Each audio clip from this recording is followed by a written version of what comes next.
Buenos días, buenos días. Buenos días, ¿cómo estamos? ¿Estamos bien? Sí, sí, sí, estamos bien. Hoy es lunes. Vamos a comenzar a estudiar el libro de Santiago, capítulo 3. Sí, vamos a comenzar ya. Ya vamos a comenzar ya. Sí,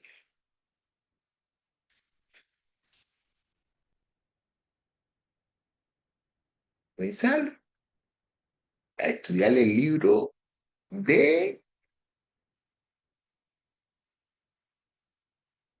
Santiago, capítulo 3, que tiene 18 versículos. Este pasaje aborda el impacto que tiene las palabras en nuestras vidas. Las palabras en nuestras vidas tienen un buen impacto, tienen un buen impacto. El autor advierte sobre la responsabilidad que tienen los maestros y subraya que que la lengua es un pequeño miembro, pero puede provocar grandes estragos. El pasaje nos señala la necesidad de ser transformados. Debemos ser transformados a través de la gracia de Cristo, quien es el Verbo encarnado. Su enseñanza y ejemplo nos muestran cómo hablar con verdad y amor. El ejemplo de Jesucristo nos enseña a todos nosotros cómo hablar con verdad y amor y nos equipa para ser portadores de su mensaje, reflejando su carácter con nuestras palabras. En el libro de Santiago, en este libro podemos identificar a los cristianos maduros. En este libro nos podemos identificar a los cristianos maduros. ¿Por qué? Por su actitud hacia el sufrimiento. Eso lo vimos en el capítulo 1. Por su obediencia a la palabra de Dios. Eso lo vimos en el capítulo 2, pero aquí en el capítulo 3, ahora, Santiago nos dice en el capítulo 3 que en la forma de hablar, en la forma de un cristiano, en la forma de hablar de un cristiano, se prueba la madurez. Es otra forma de probar la madurez de nosotros los cristianos. Aquí en el capítulo 3 vamos a estudiar. Leemos y escuchamos muchas palabras cada día. Sí, leemos y escuchamos muchas palabras todavía. Y olvidamos qué cosa tan maravillosa es una palabra. La estudiamos, hablamos cada día muchas palabras. Pero las veces que nos olvidamos tan maravillosa que es una palabra. Cuando Dios nos dio la facultad de hablar, nos dio una herramienta para construir. Pero también puede convertirse en un arma de destrucción. Bueno, aquí en el versículo 1 del 1 al 2 nos vamos a hablar acerca de la exhortación. Hermanos míos, que no se hagan maestros muchos de ustedes, sabiendo que recibiremos un juicio más severo, porque todos fallamos de muchas maneras. Y si alguien nos falla en lo que dice, es un hombre perfecto, capaz también de refrenar todo el cuerpo. Todos fallamos, todos fallamos. Aparentemente había rivalidad en la asamblea sobre quién enseñaría. En ese tiempo había rivalidad en la asamblea. ¿Por qué? ¿Por qué había rivalidad? Porque Santiago les advierte. No nos hagáis maestros, no nos hagas maestros muchos de vosotros, que muchos de ellos nos hicieran maestros. ¿Por qué? ¿Por qué no se podían hacer muchos maestros? Los que enseñan, los que enseñan serán juzgados más estrictamente que los que escuchan. Se lo voy a volver a repetir porque hay muchos hoy en día que quieren ser maestros. Los que enseñan serán juzgados más estrictamente que los que escuchan. Se lo voy a volver a repetir. Los que enseñan serán juzgados más estrictamente que los que escuchan. Es triste cuando los cristianos inmaduros intentan convertirse en maestros antes de estar listos. Es muy triste cuando los cristianos inmaduros intentan convertirse en maestros antes de estar listos. Y muchas veces estamos dejando que las personas que no conocen mucho la palabra estén enseñando a otros.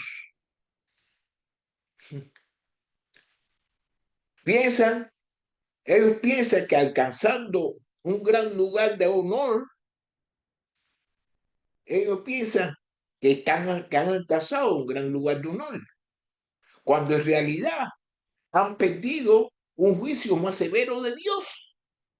Han perdido el juicio más severo de Dios, porque a lo que enseñan y enseñan malamente, van a hablar con Dios y van a tener un juicio. Ese juicio va a ser mucho más severo. Por eso tenemos que tener cuidado cuando estemos enseñando y porque estamos enseñando. Tenemos que tener mucho cuidado. Santiago se apresura a estar de acuerdo en todos los tropezamos, en que él está de acuerdo, Santiago está de acuerdo de que todos tropezamos de muchas maneras, especialmente, especialmente en lo que decimos. De hecho, la persona que es capaz de controlar la lengua demuestra que tiene control sobre todo el cuerpo. De nuevo, vamos a leer aquí como se dice aquí en el libro, en este mismo libro, capítulo 1 versículo 26. Y también podemos ver muchas referencias también acerca de la lengua, ¿en dónde? En el libro de Proverbios. Mira, en este libro, Santiago 1 capítulo 1 versículo 26 dice, si alguien se cree religioso, pero no refrena su lengua, sino que engaña su propio corazón, la religión de tal es vana. Se lo voy a volver a repetir. Si alguien se cree religioso, pero no refrena su lengua, sino que engaña a su propio corazón, la religión de tal es vana. Pero es una ilustración. Pedro es una buena ilustración de esta verdad. Pedro es una buena ilustración de esta verdad. En los evangelios, mientras era un discípulo inmaduro, a menudo perdía el control de su lengua y tenía que ser reprendido o enseñado por quién, por el Señor. Pero después de Pentecostés, su disciplina espiritual fue evidente por la manera de hablar, su manera de hablar controladamente. Ahora aquí vamos a ver las ilustraciones acerca de la lengua, de la forma en que nosotros hablamos. Aquí en el versículo 3 al 12 vamos a ver esto. Ahora bien, si ponemos el freno en la boca de los caballos para que nos obedezcan, dirigimos también todo su cuerpo. Mire, también las naves, aunque son tan grandes e impulsadas por fuertes vientos, son, sin embargo, dirigidas mediante un timón muy pequeño por donde la voluntad del piloto quiere. Así que también la lengua es un miembro pequeño. Sin embargo, se jacta de grandes cosas. Pues qué gran bosque se encienda, se incendia con tan poco fuego. También la lengua es un fuego, un mundo de iniquidad. La lengua está puesta entre nuestros miembros, las cuales contamina todo el cuerpo, es encendida por el infierno e inflama el curso de nuestra vida. Porque toda clase de fieras y de aves y de reptiles y de animales marinos se puede domar y ha sido domado ponerlo en mano. Pero ningún hombre puede domar la lengua. Es un mal turbulento y lleno de veneno mortal. Con ella bendecimos a nuestro Señor y Padre, y con ella maldecimos a los hombres que han sido hechos a la imagen de Dios. De la misma boca proceden bendiciones y maldiciones. Hermanos míos, esto no debe ser así. ¿Acaso una fuente hecha agua y dulce y amarga por la misma abertura? ¿Acaso, hermanos míos, puede una higuera producir aceitunas o una vid higos? Tampoco la fuente de agua salada puede producir agua dulce. Santiago, Santiago usó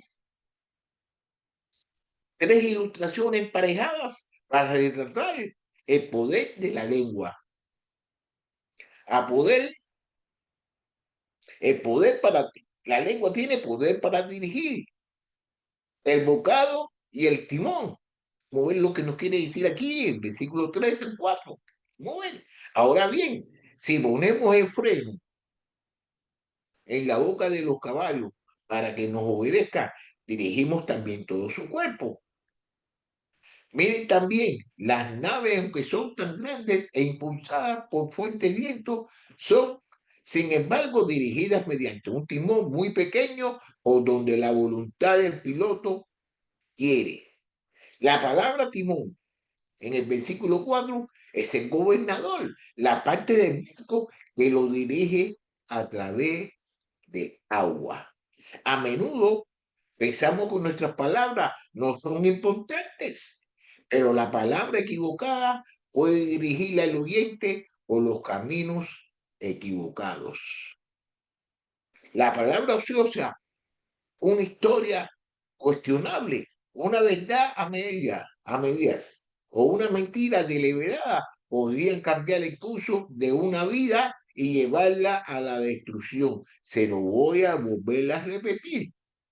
Una palabra ociosa, una historia cuestionable, una verdad a medias o una mentira deliberada podrían cambiar el curso de una vida y llevarla a la destrucción. Por otro lado, la palabra correcta usada por el Espíritu podría dirigir a un alma fuera del pecado y hacia la salvación. Así como el caballo necesita un guía y el timón necesita un piloto, así nuestras lenguas necesitan que el Señor las controle. Poder, poder para destruir, poder para destruir. Nuestras palabras, nuestra lengua tiene poder para destruir. El fuego lo vamos a ver en el fuego y el animal, en el libro, aquí en este capítulo 3, versículo 5 al 8. Así también la lengua es un miembro pequeño y sin embargo se jacta de grandes cosas. Pues qué gran bosque se encendía con tan pequeño fuego. También la lengua es un fuego, un mundo de iniquidad. La lengua está puesta entre nuestros miembros, la cual contamina todo el cuerpo, es encendida por el infierno e inflama el curso de nuestra vida. Porque toda clase de fieras y de aves, de reptiles y de animales marinos no se puede donar y ha sido domado por el ser humano. Pero ningún hombre puede domar la lengua, es un mal inturbulente y lleno de veneno. Se lo voy a repetir otra vez. Pero ningún hombre puede domar la lengua, es es un mal turbulento y lleno de veneno mortal. Bueno, el tamaño de una cosa no determina su valor o poder. El tamaño de una cosa no determina su valor o poder. La lengua. La lengua es un miembro pequeño en el cuerpo, La lengua es un miembro pequeño en el cuerpo, pero puede causar una gran destrucción. Como ama la lengua jactarse, por supuesto, lo que dice la lengua viene del corazón. Lo que dice la lengua viene del corazón. Camada de víboras, ¿cómo pueden hablar cosas buenas siendo malos? Porque de la abundancia del corazón habla la boca. El hombre bueno de su buen tesoro saca cosas buenas y el hombre malo de su mal tesoro saca cosas malas. ¿Cuán grande bosque enciende un pequeño fuego? Como lo dice en el versículo 6. Cada año miles de acres de madera se pierden debido a campistas o fumadores descuidados. Una pequeña llama puede incendiar todo un bosque. La lengua es una llama. Puede, a través de mentiras y chismes y palabras acaloradas, incendiar a toda familia o iglesia. Y ustedes saben bien, todos ustedes saben bien que están en una iglesia en donde usted no ha visto divisiones por lo que ha dicho uno y por lo que ha dicho otro. Siempre ha existido divisiones. ¿Desde cuándo? Desde el principio. Y en estos mismos momentos también existen más.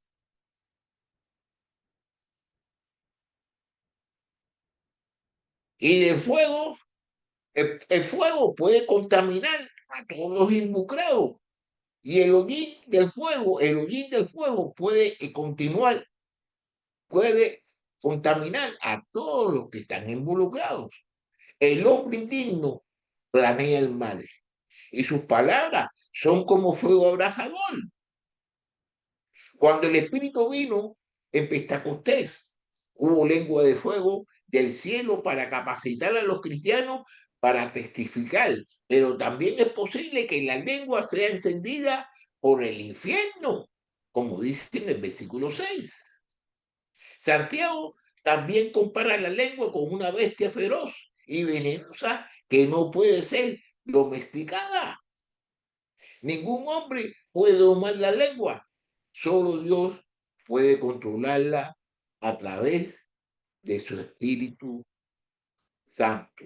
A la vez que nosotros tengamos el Espíritu Santo en nosotros y a la vez que nosotros dejemos que el Espíritu Santo nos guíe, nos enseñe y nos enseñe a saber, a decir lo que debemos decir, es cuando nosotros vamos a tener control en lo que decimos. La lengua es inquieta, ingobernable, es decir, no puede ser gobernada. ¿Qué veneno puede propagar? Una lengua espiritual es medicina. ¿Qué veneno puede propagar? Una lengua espiritual, una lengua espiritual es medicina. ¿Qué veneno puede propagar? ¿Qué veneno puede propagar una lengua? Una lengua espiritual es medicina. Poder, tenemos poder para deleitar la fuente y el árbol. Con ellas bendecimos, con ellas bendecimos a nuestro Señor y Padre, y con ella maldecimos a los hombres que han sido hechos a la imagen de Dios. De la misma boca proceden bendiciones y maldiciones. Hermanos míos, esto no debe ser así. ¿Acaso una fuente hecha agua dulce y amarga por la misma aventura? ¿Acaso, hermanos míos, puede una higuera producir aceituna o una vid higos? Tampoco la fuente de agua salada puede producir agua dulce. Bueno, es imposible. Es imposible que una fuente produzca agua dulce y salada. Es imposible. Y es imposible que una lengua hable bendición y maldición. ¿Con qué frecuencia bendecimos a Dios? ¿Con qué frecuencia? En nuestra oración y canto. ¿Y luego qué hacemos? Luego maldecimos a los hombres en nuestra ira o impaciencia. Cuando estamos impacientes, cuando tenemos ira, entonces maldecimos a los hombres. Cuando con esa misma lengua, estamos cantando canciones, estamos orando, estamos bendiciendo a Dios. Los cristianos, los cristianos deben permitir que el Espíritu de las aguas vivas de la palabra a través de su lengua. Aguas profundas son las palabras de la boca del hombre, arroyo que fluye la fuente de la sabiduría. Hay algo más malo en el corazón cuando la lengua es inconsistente. Asimismo, un árbol no puede dar dos tipos de fruta, dos tipos de fruto. El fruto de los labios siempre debe ser espiritual. El fruto de los labios siempre debe ser espiritual. Del fruto de su boca el hombre comerá el bien, pero el deseo de los traidores es la violencia. Con el fruto de su boca el hombre sacia su vientre, con el producto de sus labios se saciará. Muerte y vida y están en poder de la lengua, y los que la aman comerán su fruto. Por tanto, ofrezcamos continuamente mediante el sacrificio de alabanza a Dios, es decir, el fruto del labio que confiesa su nombre. Después de considerar estos ejemplos, los creyentes, los creyentes deben darse de cuenta de que no pueden permitir que Satanás use sus lenguas. Tenemos que tener mucho cuidado porque Satanás usa a cualquier persona. Satanás usa a cualquier persona para poner divisiones, para que no trabaje la obra de Dios. La palabra equivocada en el momento equivocado podría romper un corazón o desviar a una persona. Tenemos que tener cuidado como nosotros podemos hablar con las personas. Hay veces que nosotros mismos somos los que personas de las palabras de Dios. Estamos tratando una manera de atraer las personas hacia Dios y después decir unas palabras que lo que trata es la manera de alejar a las personas de Dios. Le voy a decir una cosa, le voy a decir una cosa acerca de mí. A mí me han dicho muchas cosas que si verdaderamente uno hubiera tenido o yo no tengo mi vista puesta en Dios, ya yo estuviera en el mundo. Pero muchas veces nosotros no podemos basarnos, nosotros no podemos estar mirando lo que otras personas nos dicen, porque ahí está Dios y Dios va juzgando, Dios va a hacer un juicio para todas las personas y tenemos que tener cuidado con lo que le decimos a otras personas, porque nos hieren y no estamos hiriendo a esa persona, sino que estamos hiriendo a Cristo. Estamos hiriendo a Dios, estamos hiriendo a las cosas que Cristo, o las cosas por las cuales Cristo murió. Tenemos que tener cuidado con nuestra lengua. Necesitamos hacer en nuestra vida lo que dice el Salmo 141, del 1 al 4. Mire, oh Señor, a ti aclamo, apresúrate a venir a mí, escucha mi voz cuando te invoco. Sea puesta mi oración delante de ti como inciso, el azar de mis manos como la ofrenda de la tarde. Señor, pon guarda a mi boca, vigila la puerta de mis labios. No deje que mi corazón se incline a nada malo para practicar obras impías. con los hombres que hacen iniquidad. No me dejes comer de sus manjares con los hombres que hacen iniquidad. No me dejes comer de sus manjares. Bueno, ahora aquí, esta es la tercera parte del libro, del versículo 13 al 18. Él nos va a dar, Santiago nos va a dar la forma en que nosotros debemos hacerlo, nos va a dar una explicación, la aplicación que nosotros debemos tener para hacer lo que Dios quiere. Miren, como dice aquí en el versículo 13, ¿quién es sabio? ¿Quién es sabio entendido entre ustedes? Que muestre por su buena conducta sus obras en sabia macedumbre. Eso es lo que está diciendo. ¿Quién es sabio entre ustedes? Que muestre por buena conducta sus obras en sabia macedumbre. Pero si tienen celos amargos y ambición personal en su corazón, no sean arrogantes y mientan así contra la verdad. Esta sabiduría no es la que viene de lo alto, sino que es terrenal, natural, diabólica. Porque donde hay celos y ambición personal, allí hay confusión y toda cosa.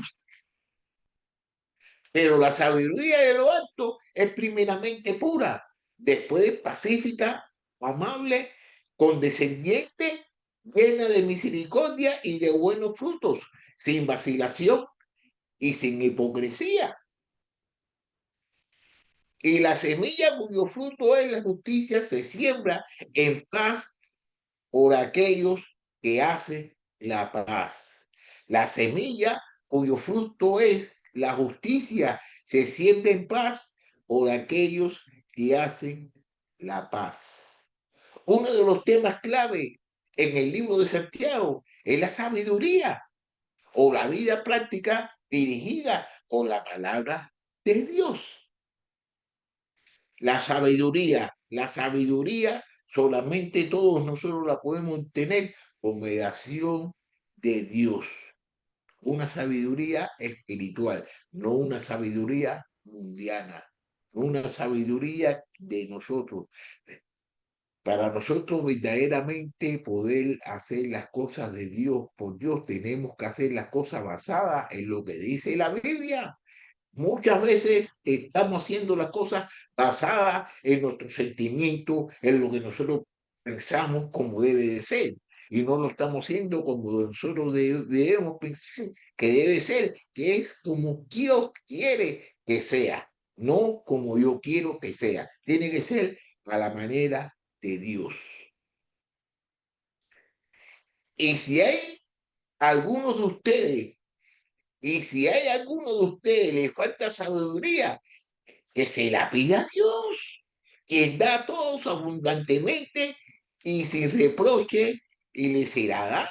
Eso lo dice aquí en este mismo libro, en el capítulo 1, versículo 5. Y si a alguno de ustedes le falta sabiduría, que se la pida a Dios, quien da a todos abundante y sin reproche, y le será dada. ¿Qué es lo que sucede? Que muchas veces lo que estamos orando y le estamos pidiendo a Dios, dame un carro, dame una cosa buena, dame salud, dame esto, pero no le estamos pidiendo que nos den sabiduría. Usted no se recuerda. Salomón, Salomón, ¿qué le pidió Salomón? Salomón le pidió a Dios que le dé sabiduría para guiar a su pueblo. Eso es lo que nosotros debemos pedir. Y las cosas van a ser añadidas según lo que nosotros necesitamos y siempre y cuando va a ser para qué? Para la edificación de nosotros, para la edificación de la iglesia. ¿Ok? Es trágico. Es trágico cuando los cristianos carecen de sabiduría. Es trágico, carecen de sabiduría práctica para dirigir sus asuntos, tanto personal como en la iglesia. Eso, muchas personas, ah, está bien así. Demasiadas personas tienen la idea de que ser espiritual significa ser poco práctico y nada más, lejos de la verdad. Cuando el Espíritu Santo nos guía, Él usa nuestras mentes y Él espera que obtengamos los hechos, sospechemos los asuntos a la luz de la palabra de Dios. Se lo voy a volver a repetir. Demasiadas personas tienen la idea de que ser espiritual significa ser poco práctico y nada está más lejos de la verdad. Cuando el Espíritu Santo nos guía, Él usa nuestras mentes y Él espera que tengamos los hechos y sopesemos los asuntos a la luz de la palabra de Dios. Todos los problemas, todas las cosas lo tenemos que hacer a la luz de la palabra de Dios. Muchas veces nosotros queremos hacer las cosas a la luz de nuestros sentimientos, de la forma en que nosotros queremos que sea. Y muchas veces, cuando hay personas que están haciendo las cosas que Dios quiere que la haga, como Dios quiere que la haga, nos ponemos bravos, nos ponemos bravos. No es bueno, no es bueno. Santiago indica que hay dos fuentes de sabiduría y que el creyente necesita discernimiento. El cliente necesita discernimiento. La lengua del creyente puede estar llena de verdadera sabiduría de arriba o de falsa sabiduría de abajo. Se lo voy a volver a repetir. La lengua del creyente puede estar llena de verdadera sabiduría de arriba o de la falsa sabiduría de abajo. La falsa sabiduría de abajo, lo vamos a ver aquí en el versículo 14 al 16. Estamos en el libro de Santiago, capítulo 3. Vamos a ver en el versículo 14 al 16 la sabiduría que viene de abajo. La falsa sabiduría, esa es la falsa sabiduría. Pero si tienen celos amargos y también personal en su corazón, y ambición personal en su corazón, no sean arrogantes y mientan así contra la verdad. Y mientan así contra la verdad. Esta sabiduría no es la que viene de lo alto, sino que es terrenal, natural, diabólica, porque donde hay celos y ambiciones personales, allí hay confusión y toda cosa mala. Cuando tenemos amargura y envidia en nuestros corazones, nuestras lenguas expresarán estas cosas. No importa cuán espiritual pueda ser nuestra enseñanza. No importa lo espiritual que nosotros enseñemos y que hablemos de lo más bonito acerca de la palabra de Dios. Si la lengua no es controlada por el espíritu desde un corazón amoroso, entonces estamos impartiendo falsa sabiduría. Se lo voy a volver a repetir. No importa con espíritu pueda ser nuestra enseñanza, si la lengua no es controlada por el espíritu desde un corazón amoroso, entonces estamos impartiendo falsa sabiduría. Para su vergüenza, los cristianos a menudo creen esta falsa sabiduría e incluso se glorían en ella. Saben que esta sabiduría contradice la Biblia, así que mantienen incluso contra la verdad de la palabra de Dios. Se lo voy a volver a repetir. Para su vergüenza, los cristianos a menudo creen esta falsa sabiduría e incluso se glorían en ella. Saben que esta sabiduría contradice a la Biblia, así que mantienen incluso contra la verdad de la palabra de Dios. La falsa sabiduría pertenece al mundo terrenal, a la carne sensual, al diablo diabólica, los tres grandes enemigos del creyente, la carne, el mundo terrenal la carne y el diablo son los tres enemigos grandes que todos los creyentes podemos tener. Y Él les dio vida a ustedes que están muertos de sus delitos y pecados, en los cuales anduvieron en otro tiempo según la corriente de este mundo, conforme al príncipe de la potestad del aire, en el espíritu que ahora opera en los hijos de desobediencia.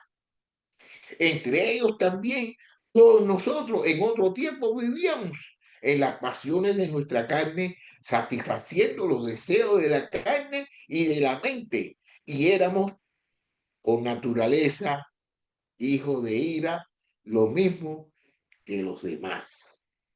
Siempre, siempre se puede saber cuando una iglesia o una familia sigue la falsa sabiduría. Siempre se puede saber. Se encuentra celos, divisiones y confusión. En lugar de depender humildemente del Espíritu y de la palabra, busca ideas en el mundo y fuerza en la carne, y al hacerlo le hace el juego al diablo. Se lo voy a volver a repetir. En lugar de depender humildemente del Espíritu y de la palabra, buscan ideas en el mundo y fuerza en la carne, y al hacerlo le hacen el pueblo a juego. ¿A quién? Chamuco, al juego, al diablo. Bueno, ahora vamos a hablar aquí acerca de la verdadera sabiduría. La verdadera sabiduría viene de arriba. De arriba viene la verdadera sabiduría. Lo vamos a ver aquí en el libro de Santiago, capítulo 3, versículo 17 al 18. Mira cómo dice, pero la sabiduría de lo alto es primeramente pura, después pacífica, amable, condescendiente, llena de misericordia y de buenos frutos, sin vacilación, sin hipocresía. Y la semilla cuyo fruto es la justicia se siembra en paz por aquellos que hacen la paz.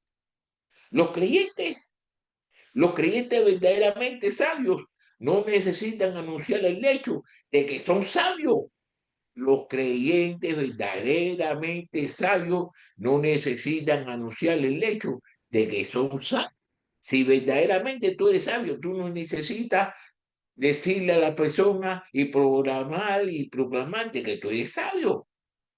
Lo verás expresado en su vida diaria. ¿Cómo tú puedes saber que una persona es sabia? Eso se puede ver en la vida de las personas, en la conversión edificante y buen comportamiento y actitud con mansedumbre.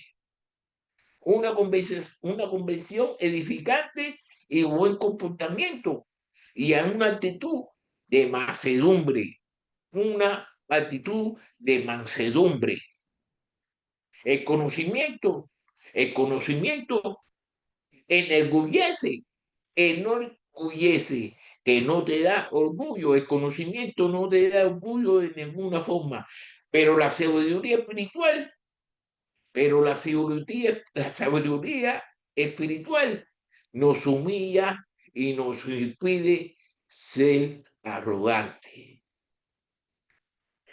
En cuanto a los sacrificados, En cuanto a los sacrificados, sí, sabemos que todos tenemos conocimiento.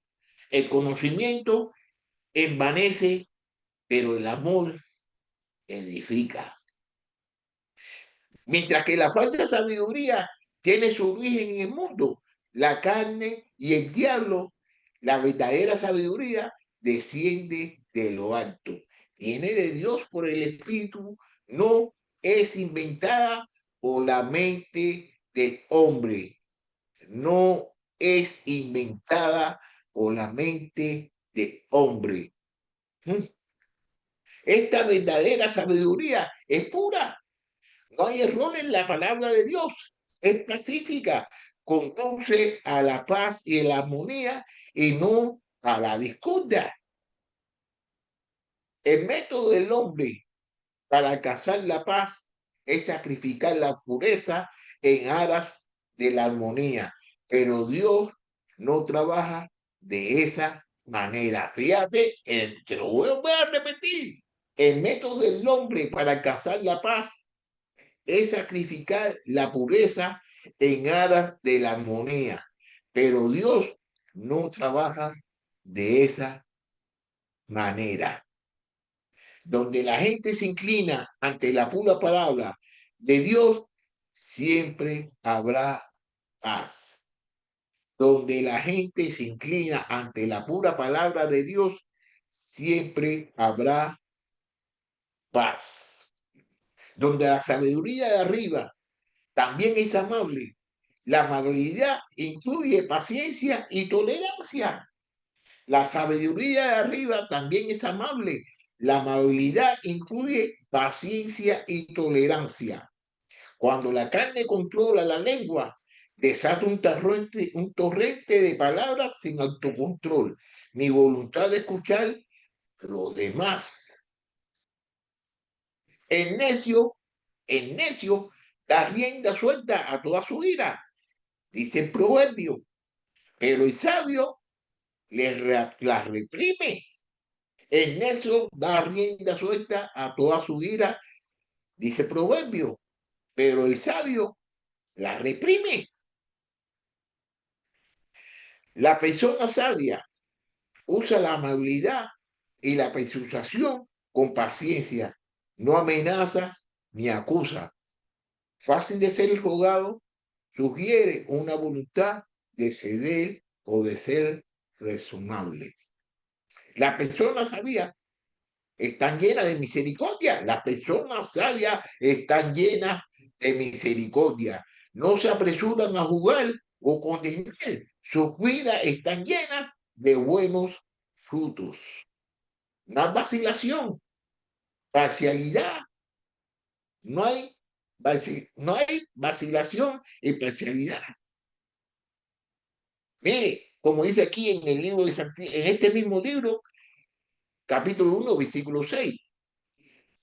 Pero que pida con fe, sin dudar, porque el que duda es semejante a la ola del mar, impulsada por el viento y echada de una parte a otra. ¿Acaso no han hecho distinción entre ustedes mismos y han venido a ser jueces con malos pensamientos? Esto también está en este mismo libro, capítulo 2, versículo 4. Aunque están dispuestas a ceder, no están dispuestas a comprometer la verdad. Finalmente, la verdadera sabiduría no permite la hipocresía. La verdadera sabiduría no permitirá la hipocresía. La verdad se habla y está respaldada con un motivo verdadero. La gran idea, aquí la gran idea, el paso central, la idea central aquí de este capítulo 3 es que debemos cultivar un dominio de nuestro hablar. Tenemos que reconocer que nuestras palabras pueden construir o pueden destruir y que con la sabiduría de Dios somos llamados a edificar a otros en amor. Con la sabiduría de Dios somos llamados a edificar a otros en el amor. ¿En el amor de quién? En el amor, no el amor tuyo, no el amor tuyo, sino el amor de quién? El amor de Dios, el amor de Cristo. Tenemos que tener ese gran amor en nuestro corazón. Tenemos que tener nuestro amor. Si verdaderamente el Espíritu Santo vive en nuestros corazones, tenemos que amarnos unos a los otros. Tenemos que hacer como Jesucristo ha hecho, está haciendo y hará por todos nosotros. Esa es la forma en que nosotros debemos que hacer las cosas de Dios y por Dios.